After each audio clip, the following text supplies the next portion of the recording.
ஒரு காலத்தில் அடர்ந்த காட்டில் ஒரு நரி வாழ்ந்து வந்தது. ஒரு கடும் வெயில் கால நாள், தாகத்தால் அவதிப்பட்ட அந்த நரி தண்ணீர் தேடி இங்கும் அங்கும் அலைந்தது. அப்போது தூரத்தில் ஒரு பழைய கிணறு அதன் கண்களுக்கு பட்டது. கிணற்றின் வாயிலில் ஒரு கயிற்றில் தொங்கிக் கொண்டிருந்த மரவாலியை பார்த்தது. யோசிக்காமல் அதில் தாவி அமர்ந்தது. உடனே வாலி கீழே இறங்கி கிணற்றுக்குள் சென்றது. குளிர்ந்த தண்ணீரை பார்த்த நரி வயிறு நிறைய குடித்து தாகத்தை தீர்த்து கொண்டது. ஆனால் சில நிமிடங்களில் மேலே பார்த்தது.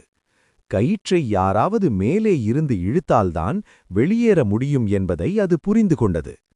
அப்படியே அச்சத்துடன் காத்திருந்தபோது ஒரு ஓநாய் அங்கே வந்தது. கிணற்றுக்குள் எட்டி பார்த்தது. நரியையா, நீங்கள் உள்ளே என்ன செய்கிறீர்கள் என்று கேட்டது.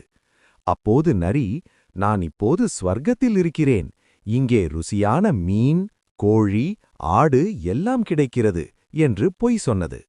அதைக் கேட்ட ஓநாய் சற்றும் யோசிக்காமல் மறுபுறமிருந்த வாலிக்குள் குதித்தது. ஓநாய் கீழே இறங்க, அதே சமயம் நரி இருந்த வாலி மேலே எழுந்தது. மேலே வந்த நரி சிரித்துக்கொண்டே, நான் இப்போது ஸ்வர்க்கத்திற்கும் மேலான இடத்திற்குப் போகிறேன் என்று சொல்லி கிணற்றிலிருந்து தாவி ஊடிவிட்டது. பாவம் ஓநாய் உள்ளே சிக்கிக்கொண்டு ஏமாந்தது.